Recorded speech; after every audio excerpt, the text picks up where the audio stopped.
तमाम सामीन को मोहब्बत भरा सलाम। हाजिर हुआ हूँ आपकी खिदमत में यजीद मलून की भयानक मौत होने का किस्सा लेकर। यजीद ने नवासा रसूल को कत्ल करवा दिया और ये सोचता था कि इस जुल्म से अरब के लोग मेरी बैयत करेंगे, ये सब मेरे सामने झुकेंगे, मेरी बैयत करेंगे, कोई भी हुसैन के कत्ल के बाद मेरे खिलाफ आवाज़ नहीं उठाएगा। लेकिन जब रसूलुल्लाह की बेटियां कूफा और शाम के बाजारों में से गुजरी और उनके खुतबे सुनते सुनते लोगों के सोए हुए ज़मीर जिंदा हो गए और इस तरह यजीद के खिलाफ बगावत शुरू हो गई। हर कोई ये सोचने लगा कि इस्लाम अल्लाह का दीन है और मोहम्मद मुस्तफ़ा सल्लल्लाहु अलैहि वसल्लम अल्लाह के रसूल हैं और ये ख़ानदान अल्लाह का सबसे महबूब ख़ानदान है। जिसने इसके साथ जुल्म किया उसे बादशाह कहना भी बहुत बड़ा गुनाह होगा। और यूं मदीने वालों ने यजीद की बैयत और खिलाफत से खुल्लम खुला इनकार कर दिया। उसके बाद यजीद ने मदीने पे हमला कर दिया। तारीख में लिखा है कि यजीद 3 दिन तक मस्जिद नबी में अपने घोड़े बांधकर नामों से रसूल असहाब के साथ बेहुरमती करते। और तारीख में यह भी मिलता है कि यजीद की फौज ने 10,000 मुसलमानों को इस हमले में शहीद किया। और यूं मक्के में भी यजीद के खिलाफ बगावत होना शुरू हो गई।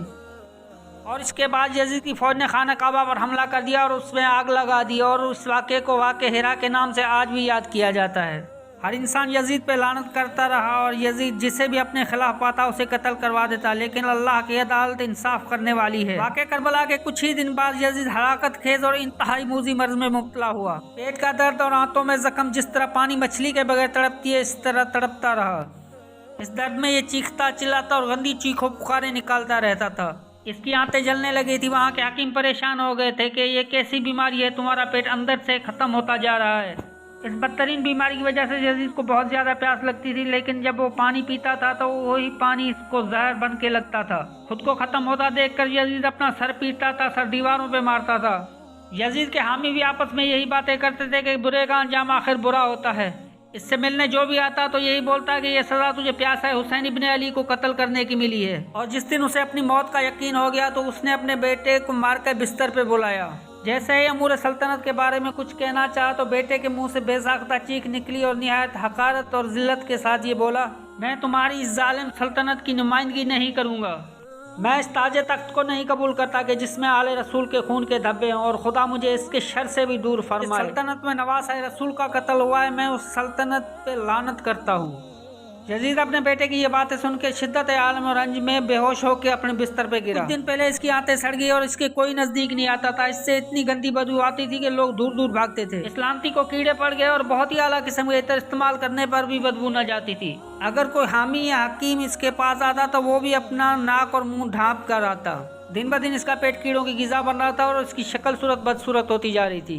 दिन रात चीखता रहता और उसके हामी भी इसे छोड़ चुके थे।